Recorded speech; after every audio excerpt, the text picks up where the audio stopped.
Have you ever realized too late that someone's presence was the reason everything held together? At Brooks & Co., the CEO's world ran smoothly, papers filed, meetings set, coffee warm, yet he never once asked who kept it that way. Eva was always there, always early, always thoughtful, until one morning. She wasn't. No drama, no goodbye, just a quiet mug left untouched, and a note he couldn't bring himself to read. What would you do if the person you never noticed walked away, not out of anger, but out of quiet exhaustion? Would you recognize the gap they left, or would you keep walking, unaware of the cost of your silence? This is not a story of romance or revenge. It's a story of presence, of how invisible kindness holds us until it stops. If you've ever looked back and wondered, did they leave, or did I just never show up?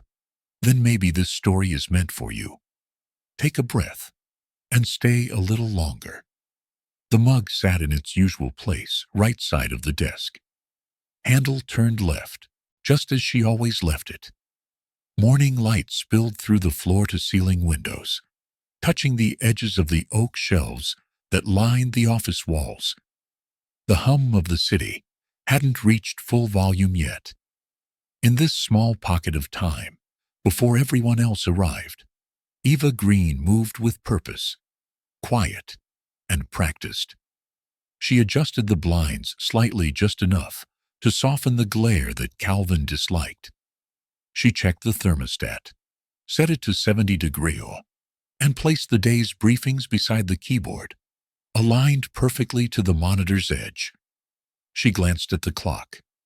He'd be here in 7 minutes. As always, her fingers moved swiftly as she adjusted his calendar. She pushed back a finance review he would have tolerated, but not needed today, and advanced a short meeting with Harold, who'd know better than to drag it out. It was the third time she had revised his schedule this week, without him asking, and he hadn't noticed, or perhaps he had, but chose not to mention it. The door clicked open. Calvin Brooks entered, coat folded over his arm, phone to his ear, nodding to someone invisible.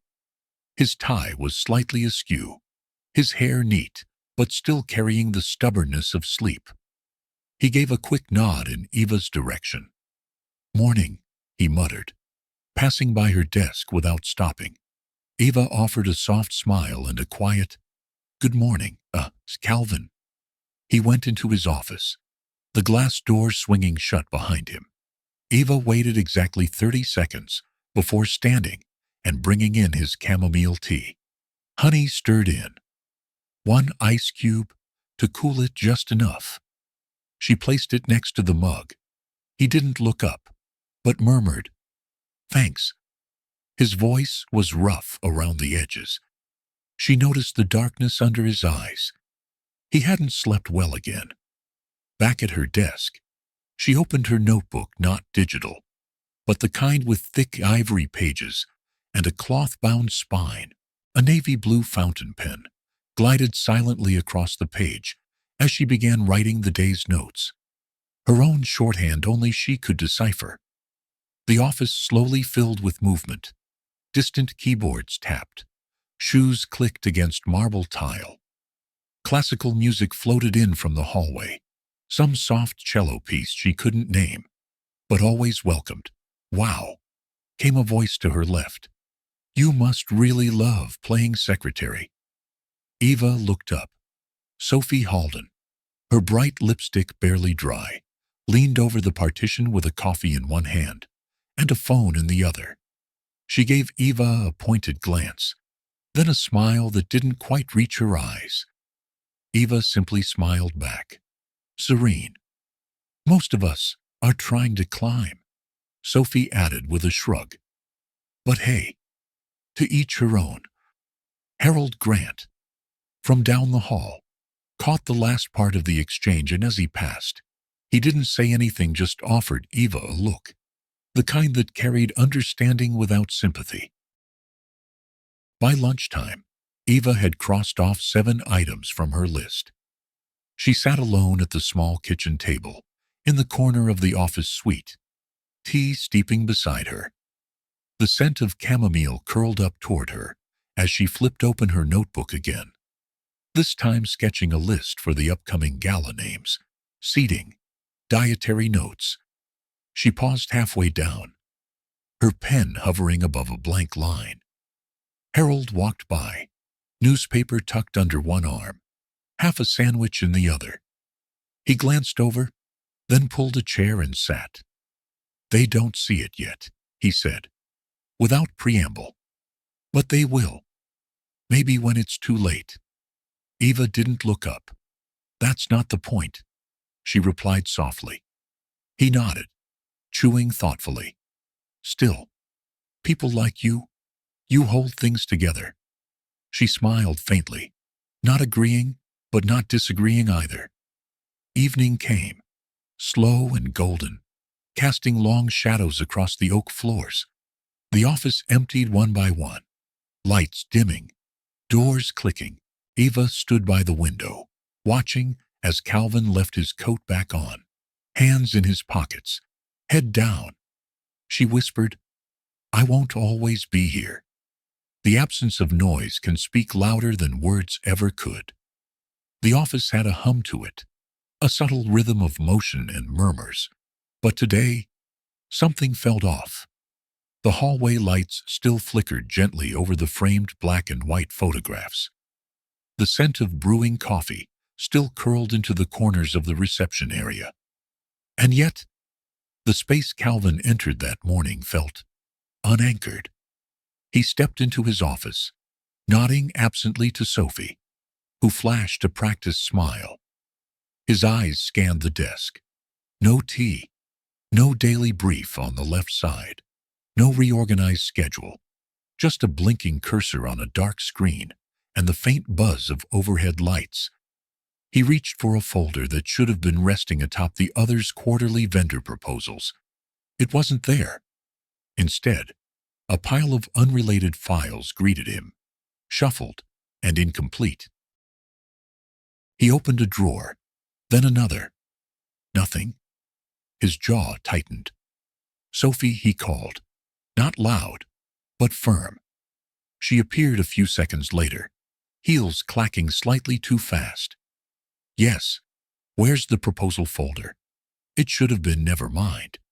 Do you have the updated logistics figures?" Sophie blinked. I can check." "Eva didn't leave any." "I didn't ask about Eva." He snapped, more sharply than intended. He turned back to the drawer. His own handwriting looked foreign to him as he shuffled papers. Sophie hesitated. "She's out this morning. Doctor's appointment." I think Calvin didn't respond. Elsewhere, under the gray slant of a light November drizzle, Eva Greene walked slowly down a narrow brick sidewalk near Back Bay. Her vintage umbrella tilted slightly to the left to shield her from the gusty breeze. It had once belonged to her grandmother, a sturdy wood handle and faded green canopy, the kind no one made anymore. She stepped into a small cafe nestled between a bookstore and an old post office. The bell above the door gave a soft chime. Inside, it was warm and familiar cornbread and chili. On the chalkboard menu, Ella Fitzgerald drifting from the speakers. She nodded to the barista, ordered quietly, and tipped with a folded 10 before stepping back out. She looked at her phone. One missed call, Daniel Lee. She let it sit there, blinking on the screen. Then she tapped it off. At Brooks & Co. The atmosphere thinned. Calvin moved with a touch more impatience than usual, tapping his pen on the desk, glancing at the time. Harold stopped by with a newspaper and leaned against the doorframe. "You look like a man who's realized the world doesn't refill his coffee." Calvin glanced up, frowning faintly. "I misplaced a folder." Harold said, eyes twinkling above the paper. "You never notice the floor until it creaks Calvin looked away, jaw tight again. She didn't say anything. Does she need to? Harold asked, then disappeared down the hallway.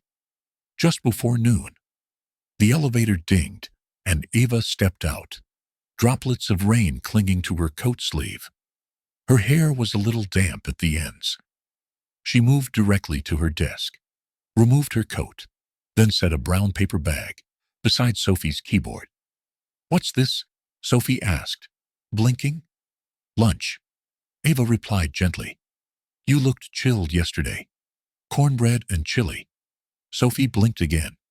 Oh, thanks. Her voice was hesitant, unsure whether this act was a favor or a quiet correction. Eva gave a soft nod and returned to her notebook. She pulled out her pen and wrote a few lines, then paused as an envelope was slid onto her desk. She looked up. Daniel Lee stood there with his usual half-smile, then disappeared into the hallway without a word. She glanced down at the envelope. Her name, typed in bold serif font. Inside, a thick cardstock invitation to the annual Brooks & Co. Thanksgiving Gala. Her eyes caught the signature at the bottom. Daniel Lee, VP of External Affairs.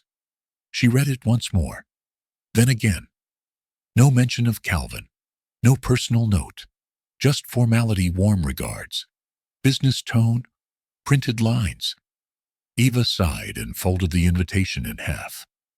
Maybe, she said to herself, some dances are rehearsed, others just happen when you finally stop waiting. The scent of cinnamon and polished oak lingered in the air, mingling with laughter and soft music. The river shimmered beyond the glass walls of the ballroom, lights from passing boats reflecting in broken silver streaks. Inside, the Brooks & Co. Thanksgiving Gala unfolded in a rhythm of quiet elegance. Cider glasses clinked, heels brushed across hardwood, and waitstaff moved like clockwork in black and white. Calvin Brooks stood near the bar, a glass of bourbon untouched in his hand.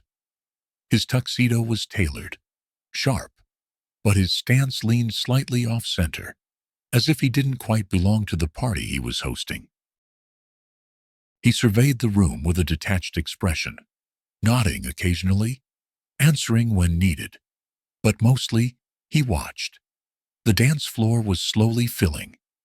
Couples moved in and out of formation like leaves on the Charles River current, graceful, if a little predictable. The quartet in the corner played a soft rendition of Autumn Leaves, its notes lingering long after the bows lifted from strings. Harold Grant sat comfortably on a wingback chair not far from the fireplace, sipping cider with quiet contentment. His gaze often drifted toward Calvin, then toward the ballroom entrance, as though waiting for a scene to complete itself. At that moment, the main doors opened. Eva Greene entered quietly, nearly unnoticed. She wore a deep green velvet dress, modest in cut, but striking in its simplicity, the kind of gown that belonged to no particular decade, and yet made time pause. Her hair was pinned with quiet precision, a silver locket nestled just below her collarbone. The room didn't hush, but something in its air shifted. Calvin's eyes caught movement at the edge of the crowd. His fingers flexed slightly against the glass. Eva scanned the room once, eyes landing briefly on Harold, who offered the smallest of nods. She returned it before weaving gently through the guests. Never hurried. He hadn't expected her to come. The invitation, though formally sent, had felt like a courtesy more than a summons. She'd missed the early toasts, the opening remarks. Yet, now she was here, as if she'd always been part of the backdrop. Daniel Lee appeared beside her almost instantly, grinning like someone who had anticipated a moment long in the making. "You clean up rather impossibly well," he said, offering a hand. Eva tilted her head. "That's either charm or alarmingly low standards. He laughed, genuine, then gestured toward the dance floor. One. She hesitated, then nodded. Just one. They moved together into the soft lights and warm hum of strings. Daniel was a practiced dancer, graceful, confident. Eva followed with quiet ease, her movements measured, elegant. She laughed once, softly, the kind of sound that caught a few ears nearby but didn't disrupt the music. Calvin turned slightly, the sound hitting something unprepared in him. It had been months since he'd heard her laugh. At all, certainly never like that.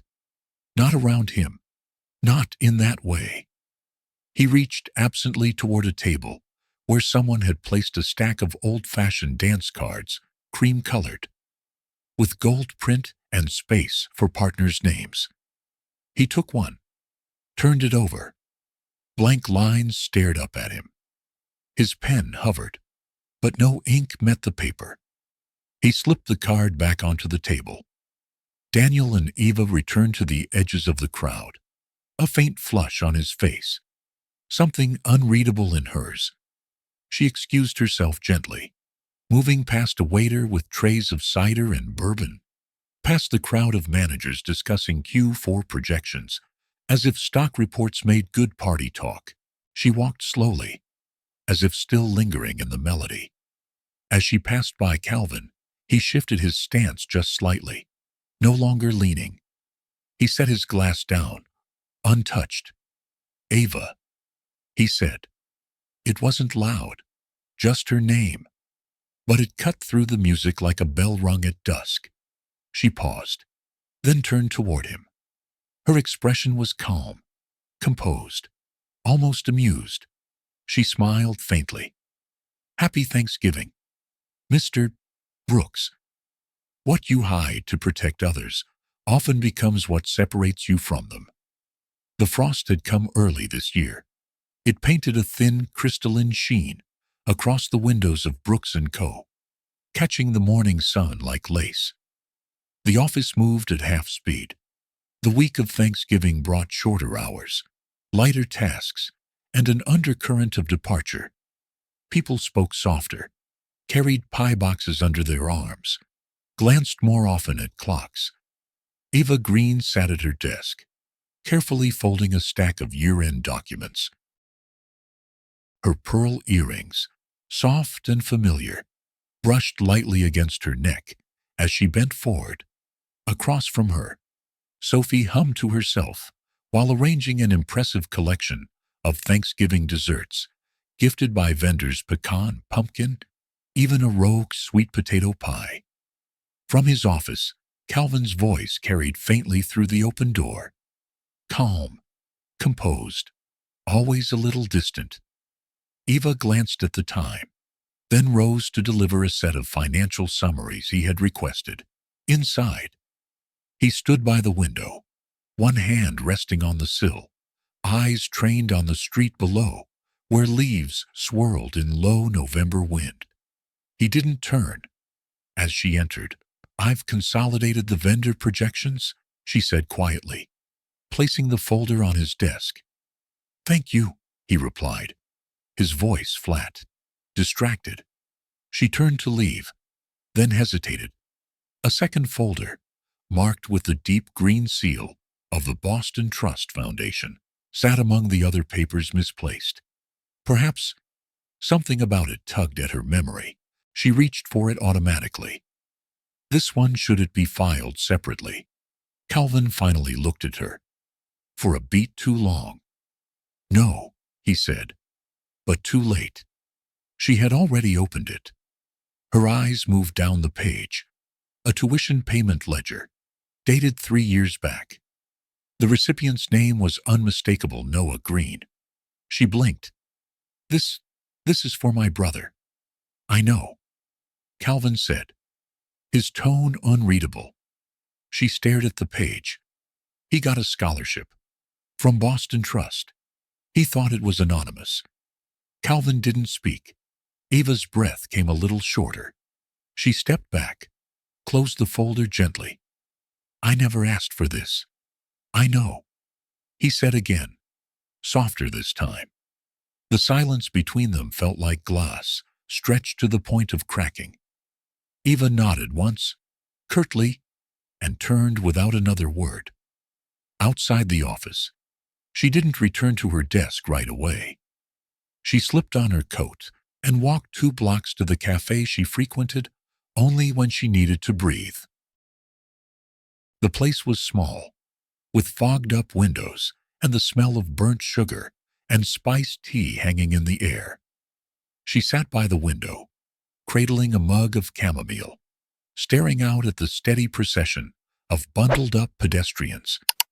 Her mind drifted to Noah, his elation the day he called her, voice bright with disbelief. Eva, it's a full ride. Boston Trust. I didn't even apply. Can you believe it? She remembered how she'd smiled, even laughed, how something in her chest had tightened, but she hadn't said a word. She had convinced herself that good things didn't need explanations, that maybe the world had simply surprised them with generosity. But no, it felt orchestrated, quietly managed behind curtains. And not once had Calvin said anything, not a hint, not a nod. She looked down at her tea. The honey swirled in slow, golden circles. Back at the office, Sophie rifled through an old filing cabinet in search of branded envelopes. One drawer stuck slightly, and as she yanked it open, a yellowed memo slipped to the floor. She bent to pick it up, eyes catching the heading, Internal Offer, VP of Operations, Eva Greene. The signature line read, Declined, staying in Boston. Personal reasons. Sophie's eyebrows lifted. She reread it twice, then folded it neatly and tucked it into her folder, her mind racing. When Eva returned to the office an hour later, the sun was already low, casting amber shadows across the floor. Harold passed her on his way out, humming Autumn Leaves, scarf wrapped tight around his neck. You missed pie, he said with a smile, gesturing to Sophie's desk. But there's always leftovers. Eva smiled politely, nodded, then moved to her own desk. She opened the top drawer and took out the dance card. The name Daniel was faintly smudged, the ink absorbed gently by the paper over time. She stared at it, then closed her eyes. How many decisions in her life had been quietly shaped without her knowing? How many choices had she thought were hers, when they'd been gently, maybe even lovingly guided by someone else's invisible hand? It was a kind of kindness, but not the kind that made her feel seen. She pulled out a note card and uncapped her fountain pen. Her handwriting, always steady, felt firmer than usual. When support feels like control, it's time to take a step back. She folded the note and placed it neatly on her desk, just beneath her nameplate. Then she stood, wrapped her scarf, and left the office as Boston's early evening lights flickered on one lamppost at a time. She didn't slam the door. She didn't leave a mess. She just wasn't there. The morning after Thanksgiving was always slow. But that Friday, something felt even heavier than usual at Brooks & Co. The rain tapped lightly on the windows, just enough to be heard beneath the faint jazz playing through the ceiling speakers. The cold, always sharp after a holiday, had found its way into the office, curling around ankles and clinging to fingertips as if the old brick building refused to hold warmth without her. Calvin Brooks arrived earlier than most, as he always did. He hung his dark wool coat by the door, brushed a few drops of rain from his sleeves, and walked toward his office. The familiar hum of quiet order, so typical of Eva's mornings, was missing. No soft footsteps, no clink of a teacup being set on his desk, no scent of honey and chamomile drifting in the air. Just silence. He paused at the threshold. Oh, the blinds were already drawn. The chair behind Eva's desk sat neatly pushed in. Her desk itself was pristine, papers aligned, pens placed exactly. Only the absence of motion made it feel foreign. He stepped inside and sat down. For a moment, he simply looked at the space across from him, half expecting to hear the faint scratch of her fountain pen or the rustle of paper being sorted. But there was nothing. 10 minutes passed before Sophie Halden peeked her head through the doorway. "Morning, Mr. Brooks," she said, her voice pitched higher than usual. She carried a mug and a pastry bag. "I wasn't sure how you take your tea, so I just brought coffee. And there's an apple tart. For Eva. Actually, I thought she'd be in today." Calvin didn't respond right away. "She's unnoticed," though the question came out more as a confirmation than a surprise. "No. No one said she was off. Did she tell you?" He shook his head. Sophie hesitated, then set the tart gently on Eva's desk. "Well, I'm around if you need anything." And with that, she disappeared. Calvin leaned back in his chair and exhaled, rubbing his temples. Something itched in the back of his mind. Not worry, exactly, but a quiet pull, like a string that had come loose and now snagged against every movement. His eyes drifted to Eva's desk again. The drawer on the left, slightly ajar. He reached over and slid it open fully. Inside, folded precisely in thirds, was a note card with his name in her handwriting. He looked at it for a long moment. He didn't open it. Not yet. He placed it gently on the surface of her desk and let his fingers rest against the paper. It was cool, undisturbed. Footsteps approached, slow and measured. Harold Grant stepped into the office with a paper cup big in his hand. "Thought you might miss it today," he said, placing the cup on Calvin's desk. The scent of chamomile drifted upward, warm and faintly sweet. Calvin looked up. "You knew she wasn't coming in, I suspected." Harold replied, "She's not the type to leave loudly. But she does leave." Calvin nodded once, but didn't speak. Harold moved to Eva's desk.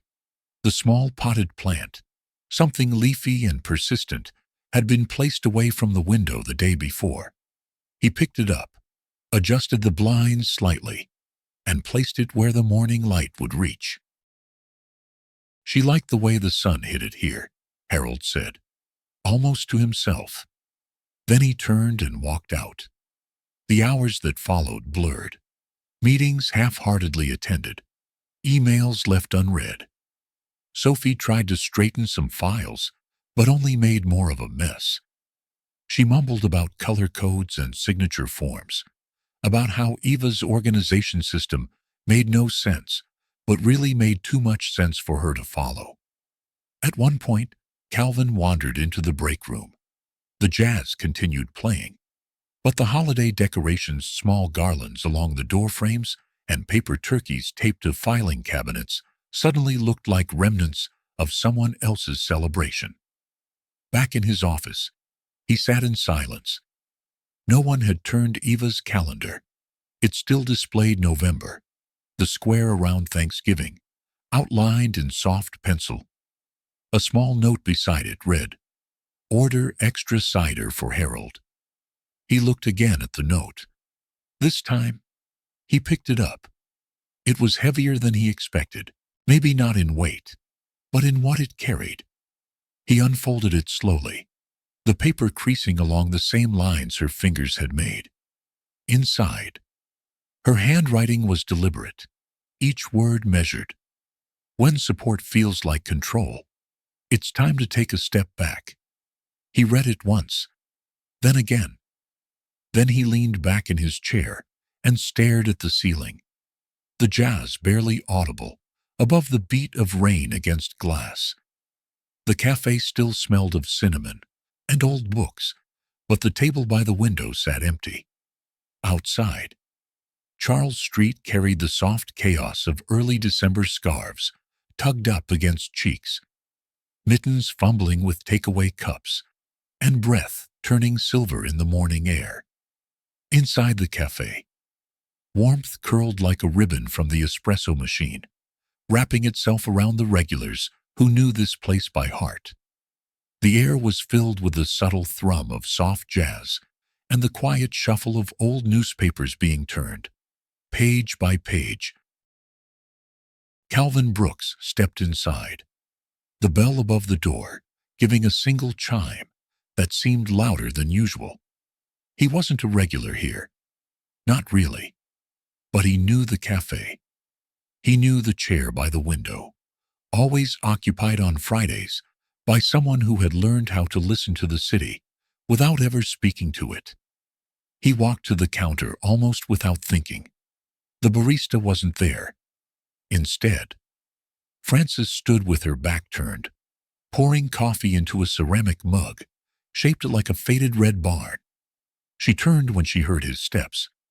"Well, I'll be," she said, her voice like wool soft, but dense. "Didn't expect to see you in before 9. Calvin gave a polite smile. "Thought I'd try something new." Frances nodded, tying the strap of her apron tighter at the back. The embroidery across her chest read, "Coffee is conversation." Her silver hair was pinned neatly, like always, and her hands bore the slight tremor of someone who had stirred too many cups over too many years, but still did it out of love. "Your usual?" Then she asked. He opened his mouth to correct her, paused, and then said, "Yes." She smiled, and it was that kind of smile people give when they know more than they say. A few minutes later, she slid the mug across to him, along with a small plate, holding a cranberry scone. The scent hit him before he touched the handle. Chamomile and honey. Eva's drink. He blinked, not entirely surprised, and reached for it anyway. Frances wiped her hands on her apron, then leaned forward slightly. "Where's your quiet girl?" He didn't answer at first, just stared into the swirling steam. Frances didn't press. She used to write here on Fridays, always brought her own pen, said the ink flowed better when the weather turned. She glanced toward the empty table. "Guess some absences are louder than noise." Calvin didn't smile. He nodded once, picked up the mug, and walked to the table. The chair creaked as he sat.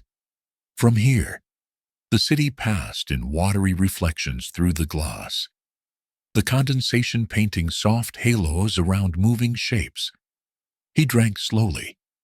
The taste was subtle, familiar in a way he hadn't earned. Somewhere in the back, the door chimed again. Harold Grant's coat brushed lightly against the doorframe as he walked in. His eyes found Calvin immediately, and without a word, he joined him at the table, settling into the opposite chair with the comfort of someone who had known 100 quiet mornings. "You ever notice how the air feels different when someone's left something behind?" Harold asked. Calvin didn't reply, but his glance toward the corner of the table said enough. Harold reached into his coat pocket and pulled out a photograph. "I found this cleaning up after the gala. I thought she'd dropped it, but maybe she meant to leave it." Calvin took it. The photo was printed on matte paper, curled slightly at the edges. Eva stood under the string lights of the ballroom, in her green velvet dress. Her eyes weren't looking at the camera. She was laughing softly, without restraint. It was a moment Calvin didn't remember seeing that night. A version of her he hadn't known he missed. "She was always here," Harold said. "Until she wasn't?" Calvin nodded. "Do you think she'll come back?" Harold shrugged.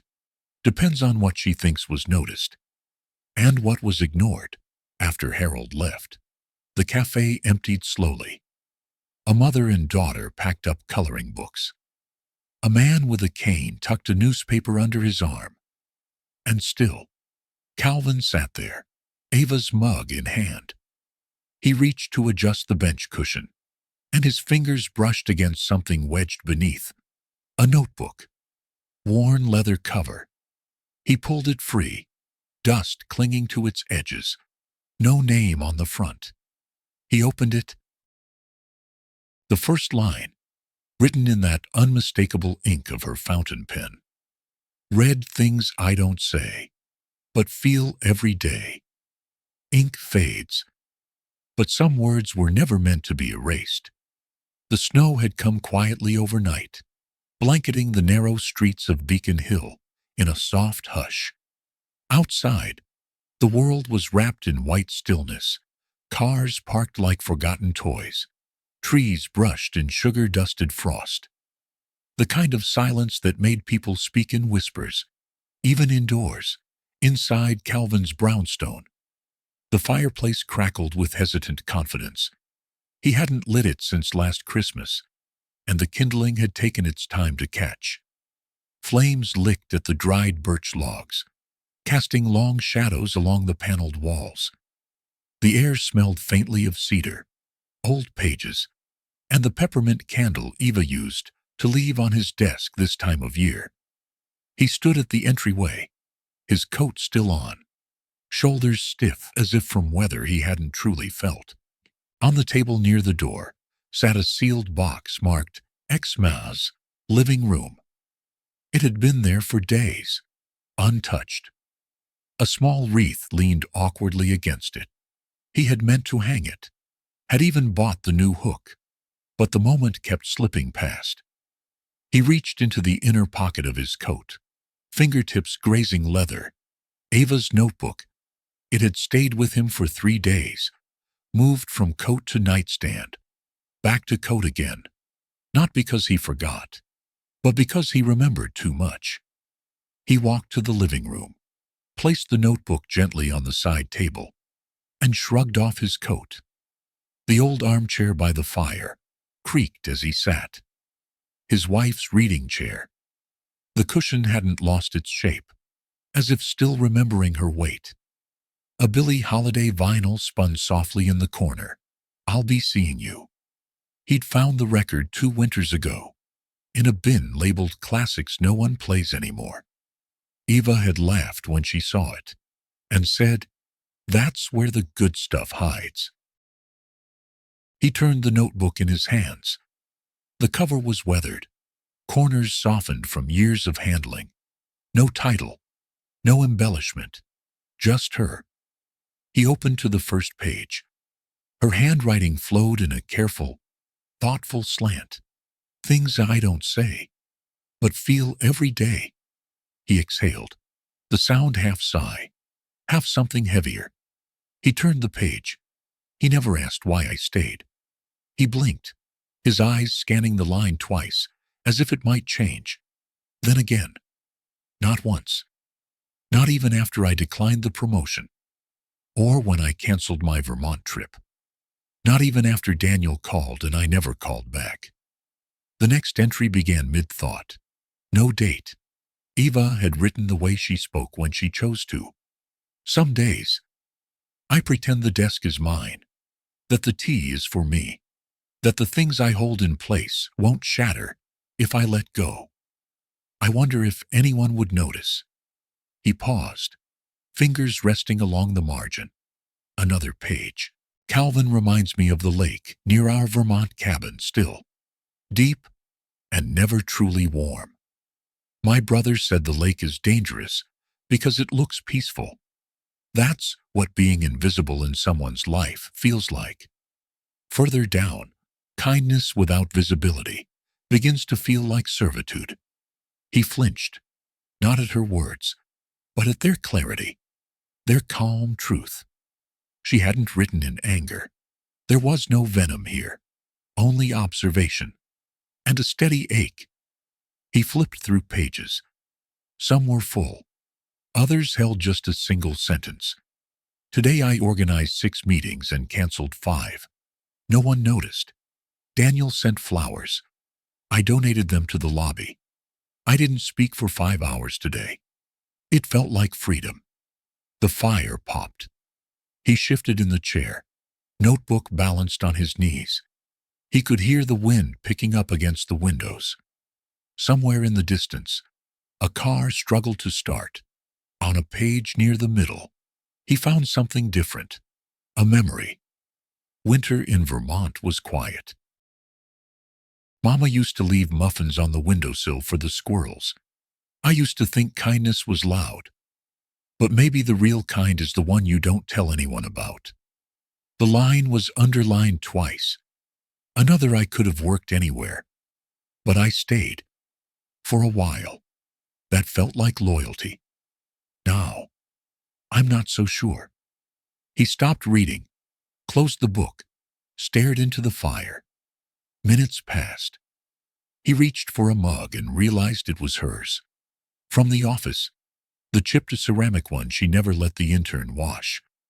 He poured hot water, stirred in the honey she'd left in his drawer. It tasted different somehow, less like comfort, more like truth. Then he opened the journal again, near the back. The ink was fainter, rushed. If I leave, I hope he finally learns to see. He read it again, and again, until the words didn't just rest on the page, they echoed. The fire had dimmed. The vinyl finished its song, outside. The wind carved invisible paths between the brick buildings. And somewhere, a train horn moaned low across the river.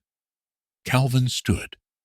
He walked to the side table, picked up the old phone, the one Eva used to tease him about, and dialed. Her number still lived in his memory. The line rang once, twice. He closed his eyes. Then, he hung up. Sometimes the smallest flame reminds you you're still alive. Snow muffled the city's usual sounds that morning. The crunch beneath worn boots. The distant hum of traffic, muted by thick, frost-covered windshields. Steam rose gently from street grates, as though the sidewalks themselves were trying to keep warm. Calvin stood across the street from the old brick church, its basement windows fogged with heat and activity. A cardboard sign taped to the green wooden door read, "Community Kitchen, all are welcome." The same note was repeated in 3 languages beneath. He hesitated only a moment, not from fear, but from unfamiliarity. The sidewalk wasn't crowded, but enough people passed by to glance at him, curiously, coat too pressed, shoes too polished. He didn't look like he belonged. For once, he agreed. Inside, the air smelled of garlic, yeast, and something sweeter, maybe cinnamon or nutmeg. The scent wrapped around him like a knitted scarf, not new, but warm from many hands. Fluorescent lights buzzed softly overhead. Plastic folding tables had been arranged in long rows, covered in mismatched tablecloths. The room buzzed with gentle conversation, the kind that lived somewhere between strangers and family. Then, he saw her. Eva stood near the back, ladling soup into biodegradable bowls. Her sleeves rolled up just past the elbows. A navy blue apron, dusted with flour. Her hair pulled back into a simple braid, a few wisps escaping as the warmth of the kitchen flushed her cheeks. There was no clipboard, no earpiece, no click of heels, just presence. She glanced up. Their eyes met across the trays of rolls and trays of canned green beans. She didn't startle, didn't smile. She simply tilted her head toward a kettle of cider, sitting beside a tray of mugs, steam curling from its spout. He nodded once and walked forward. Francis had given him the address. No preamble, no lecture, just a post-it she tucked under his saucer the day before. It read, "Tuesdays, she shows up early." He reached the cider kettle and stood still for a moment. Then, without prompting, he grabbed a clean ladle, and started pouring mugs. One for a teen in a puffer jacket with a split zipper, one for a man in paint-streaked jeans, one for a woman with pink earmuffs who said nothing but nodded 3 times. Eva didn't glance over again. Not at first. She just continued. They served side by side, unspeaking. The rhythm settled between them like a third person, sturdy, quiet, kind. When the bread ran low, he fetched more. When a tray of cutlery tipped, he caught it. When Eva reached for a towel to wipe her brow, he handed it to her before she asked. An hour passed, maybe more. The line thinned. The last bowls were scraped. Someone turned on a small radio near the coat rack, soft piano. Maybe Vince Guaraldi. Volunteers began wiping tables, stacking chairs, chatting about tomorrow's weather. Eva finally stepped back and exhaled. Her breath fogged slightly, even indoors. She reached for a kettle near the oven, apple cider, still warm, and poured 2 mugs. She held one out without ceremony. He took it with both hands. They sat on an overturned milk crate and a folding chair in the corner of the rooms, just beneath a faded bulletin board filled with photos, some decades old, smiling faces holding pumpkins, wrapped gifts, or paper turkeys made by children's hands. She passed him a pair of mittens. His own hands had begun to redden from the hours without gloves. You forgot these, she said simply. He didn't argue, just slipped them on. They were too small for his fingers, but warm in a way that had nothing to do with fleece lining. A man with a military patch on his coat paused as he left. Thank you, he said to Eva, eyes soft behind thick lenses. For seeing us? She smiled. Always? When they were alone, Calvin looked around the room again. The chipped tile floors, the stack of empty soup cans beside the sink, the kettle that hissed gently behind them. You come here often, he asked, quietly. Most Tuesdays, sometimes Thursdays, she replied, blowing on her cider. It helps. He nodded. They sipped in silence. The clock near the serving station ticked louder than expected. I didn't come to say sorry. He finally said, I know. She answered, not looking at him. Another pause. Comfortable, almost. You read it, she asked. He nodded. Twice. She stared into her mug for a long time, as if the foam might offer some final clarity. I didn't write it for reaction, she said. I know that too. He set the mug down. I used to think quiet was efficiency, that if no one complained, everything must be working. She raised her eyebrows but said nothing. I didn't see how loud it had become for you. She looked at him now. Really looked. He met her gaze without flinching. After a moment, she stood, took both their mugs, and carried them to the sink. Rinsed, dried, placed them upside down on a towel. He followed, helping her hang the apron back on a peg. Outside, the snow had softened into slush at the edges of the sidewalk, but the rooftops still held white, like icing on gingerbread. She pulled her coat tighter around her. He walked beside her. They didn't speak again until they reached the corner. Eva turned toward the bus stop. Calvin paused beside her, unsure if the moment was closing or just shifting. She looked up. Why now, she asked. He didn't rush the answer. Let the wind pass first. Let the city breathe. Then, gently, because silence finally got loud enough. 1 year later, the card was no longer blank.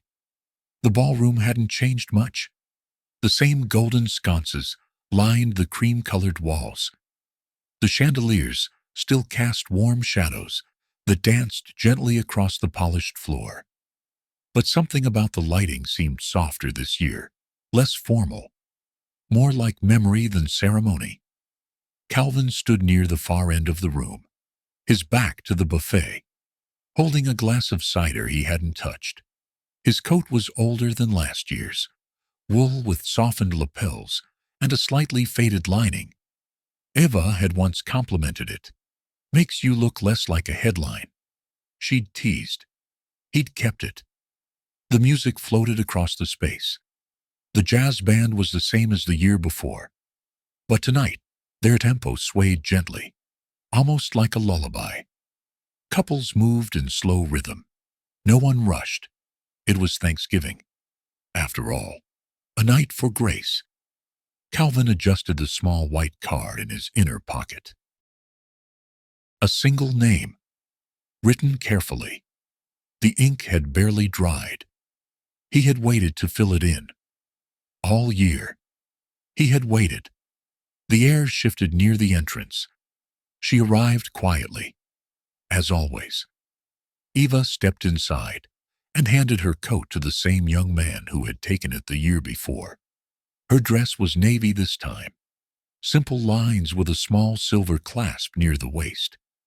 She wore her hair back, soft curls brushing the base of her neck. Calm, not hesitant. She stood in the doorway for a moment, letting the warmth of the room reach her slowly. Sophie spotted her first. She smiled smaller than last year, more grounded, and walked over with a plate in hand. "Saved you the last slice of pumpkin pie," Sophie said.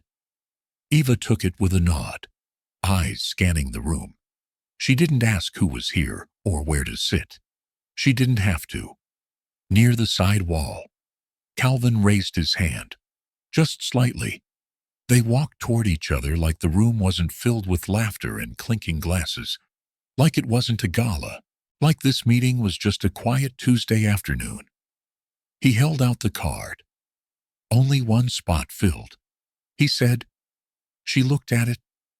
Her name, written in a familiar slant, steadier than it used to be. "Did you wait until tonight to write it?"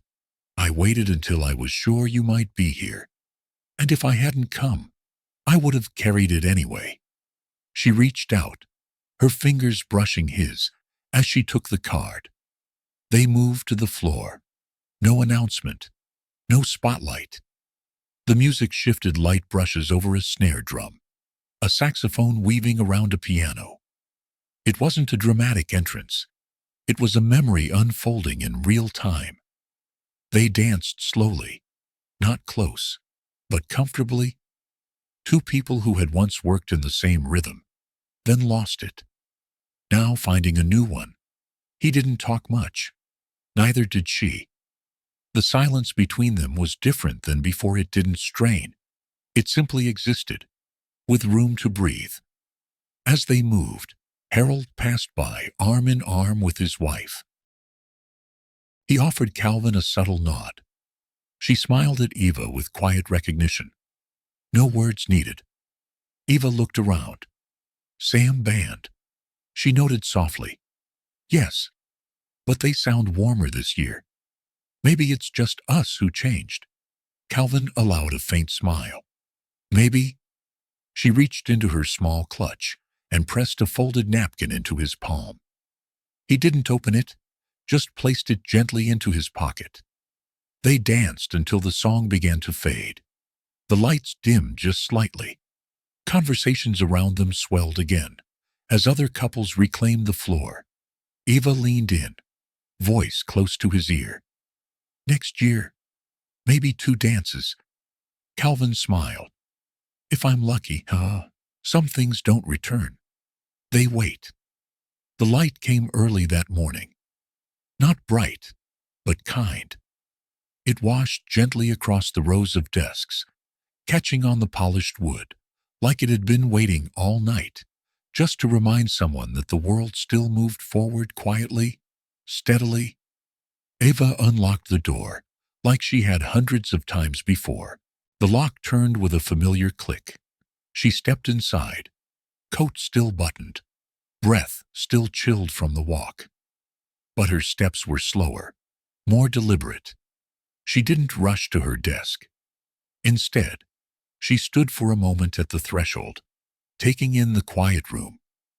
The calendar on the wall had been flipped to December now, the final month, in soft blue print and silver snowflakes. Someone had drawn a small smiley face over the 23rd. The scent in the air was a blend of wood polish, orange peel, and something warm she couldn't place. Maybe memory, maybe just the absence of haste. Her eyes landed on the mug. It sat exactly where she'd always left it, right side of the desk, handle turned left, as if it had been waiting, untouched, unbothered, a small anchor in a sea of change. She smiled. The plant she'd once brought in, an old pothos, half forgotten now, had 3 new leaves, reaching gently toward the sunlight spilling through the tall window. Harold must have kept watering it. Or maybe Sophie. Whoever it was, it hadn't been forgotten. She set her bag down quietly and removed her gloves. Her fingers brushed over the back of her chair. She pulled it out, sat, and simply breathed. Footsteps approached from the far hall. Calvin appeared, holding 2 cups. His shirt sleeves were rolled up just above the wrist, and his tie was slightly off-center, not careless, just real. He didn't speak right away, just placed a cup in front of her. "Chamomile," he said softly. "No sugar." She looked at the steam rising from the ceramic, then at him. "You remembered." "I forgot a lot of things," he admitted, trying not to anymore. They sat like that for a minute. No files, no deadlines, no need to fill the air with anything but presence. Outside, someone scraped frost from a windshield. A bus passed. The day waited patiently to begin. "You didn't have to be here early," Eva said. "I wasn't sure you'd come back." "I wasn't sure either." They sipped quietly. The warmth of the tea spread slowly, grounding. Frances sent muffins. Calvin added, "Blueberry." Said she owed you 3 more postcards. 2. Eva chuckled softly. "She always keeps score." Sophie left a note. He continued, motioning toward her desk. "No memo this time." Eva picked up the small folded paper. It simply read, "I'm glad you're here." In Sophie's unmistakable looping script, she tucked it into her planner. They didn't talk about promotions, or titles, or what came next. Instead, Eva opened her drawer. The fountain pen was still there, resting atop a small envelope. But next to it sat something new, a blank notebook, bound in dark leather, corners still crisp. She looked up. "I found the pen last week," Calvin said. "Thought it deserved something new to write in." She opened the first page. Nothing written, just potential. Calvin's voice was barely above a whisper. "Yours to write." She didn't answer right away. Just held the notebook for a while, tracing the edge with her thumb. The office hum carried through the vents. A distant phone rang once and stopped, somewhere beyond the walls. December moved forward. A small postcard rested beside the inbox. Eva picked it up. The handwriting was familiar. "Still watching?" It read. "Still rooting for you both. Q.G." She smiled. Then, slowly, deliberately, she uncapped her pen. The ink took a second to flow. When it did, she didn't hesitate. She began to write. First line. This time, "I'll say it when it matters."